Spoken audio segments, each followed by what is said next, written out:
שלום לאורי פמיני. שלום אביגיל. אז חזרתי מהחמי יואב. עשית חיים. אני אוכלת את הארוחה שדוקטור רודריגז רקח לי, במטבחך המעוצב להפליא. נכון. אנחנו מדברים על מטבחים מעוצבים, על אופנות חדשות. מהן האופנות המובילות בחדשות, בתחום המטבחים? הדגמים החדשים שככה פרצו בשנה האחרונה, בשנתיים האחרונות, הם חזיתות מזכוכית. כן. הכל זכוכית. חזית מזכוכית? חזית מזכוכית צבועה, אטומה. אוקיי, כי לא רוצים שירות הבלגן בפנים. לא רוצים את זה. אפשר לעשות בלגן בפנים, אבל זה נראה מאוד מסודר בחוץ. אוקיי. המסגרות הן אלומיניום בדרך כלל. אפשר שיראו את המסגרת אלומיניום, ואפשר שתהיה מסגרת אלומיניום סמויה. זאת אומרת שממש יראו רק חזיתות זכוכית. זה קר קצת, לא? כן, זה קר, זה נותן מראה מאוד מאוד נקי, אבל זה גם מתפתח עכשיו לכיוון של זכוכיות מודפסות, כך שאפשר לקבל אפילו זכוכית דמוי עץ, אני ראיתי, אפילו עד כדי כך, כמו פורניר, פסי פורניר, שטרייף זה נקרא, פסים ישרים, בלי עיניים. זה לוקח לכיוון של פרחים. המבחר הוא עצום. זה ניתן להחליף או שזה... ניתן להחליף, אבל זה יקר. אוקיי, זה החלפה של מטבח, זה לא החלפה של חזיתות. חזיתות בלבד, אבל עדיין זה יקר. הדגמים האלה הם יקרים יחסית. אבל התחום הזה מאוד מתפתח בזמן האחרון, ולמעשה לקוח יכול לבוא ולבחור איזה הדפס שהוא רוצה, איזה ציור שהוא רוצה. ומה עם משטחים? מה מוביל במשטחים? המשטחים... החידושים האחרונים הם בכיוון של משטחים אולי קצת מנצנצים, אם מישהו אוהב משהו דרמטי, יש בפנים הפקת אלומיניום. משזורים כמו בבניין החדש של הבימה. לא הייתי שם. לא היית שם? זה הכל מנצנץ, תבוא בלילה, כן.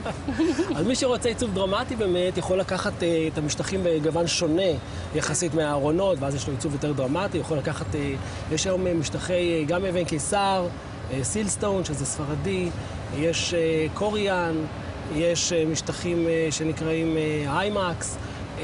אלה משטחים שאתה יכול לבחור בעצם כמעט כל גוון. תראה, אני נורא אוהבת מטבחים. זה הפן הנשי, החולשה הנשית שלי. נכון. אבל צריך באיזשהו רגע להפוך את המטבח מפנטזיה למציאות. וזה קצת מוזר לי לדבר על מטבח במושגים של אופנה. הרי אתה לא יכול להחליף מטבח כמו שאתה מחליף סמלה. נכון. תראי, בנושא הטרנדים נקרא לזה, כן. אז ככל שאתה נכנס באמת יותר עמוק לתוך הטרנד, הסיכוי שהטרנד יחלוף הוא יותר גבוה. אז אתה צריך לבחור אם אתה הולך על משהו מאוד טרנדי, ואז אתה יודע נגיד תוך 10 שנים אתה תחליף את זה. אז מה יש יותר קלאסי, נגיד, שאתה יכול... ויש עיצובים יותר קלאסיים באמת, שהם פחות טרנדיים, הם יותר קלאסיים, ואז הם מחזיקים יותר זמן. בכל מקרה, אחרי בערך 15 שנים, העיצוב משתנה, או הצבעים משתנים, ואתה חייב להחליף אם אתה רוצה שהעיצוב ימצא חן בעיניך. ורצית לתת לנו איזושהי עצה, נכון? כן, יש לי טיפ לכל מי שרוצה לעשות מטבח.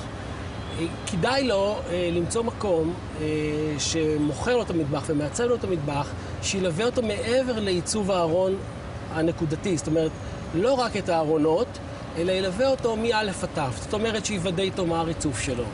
במידה הוא מחליף ריצוף, שילך אפילו ללווה אותו לבחור את הריצוף. כן, שהעיצוב ייקח בחשבון את המכלול. כל המכלול. אפילו הייתי אומר לבחור את הצבע קיר. כי בעצם כשאנחנו מסתכלים על מטבח, אנחנו מסתכלים על קונספציה שלמה. בטח. שהצבעים... גם אולי כדאי, כמבינת דבר, אני מציעה, מצטרפת לעצתך, שצריך לחשוב גם על הצד הפרקטי. במטבח יש המון אלמנטים פרקטיים, לא? שצריך לקחת בחשבון. מאוד, מאוד. למשל, לדוגמה, אם לא תהיה ערנית לנושא הברז, אתה יכול לקחת ברז נמוך, ואז צריך סיר לכיור, אז אתה צריך להזיז את הברז בשביל להכניס את הסיר ולהוציא. אז אולי לא צריך ברז גבוה.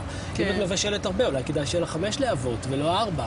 שלא כל סיר יפגע בידית. כן. את מבינה על מה אני מדבר. שני הדברים שיש לך הם בעיה אצלי במטבח, אבל שתי הדוגמאות שנתת. את צריכה להגיע אליי פעם הבאה. טוב, תודה רבה לך, אורי פמיני. בבקשה. תדמית מטבחית. תודה רבה.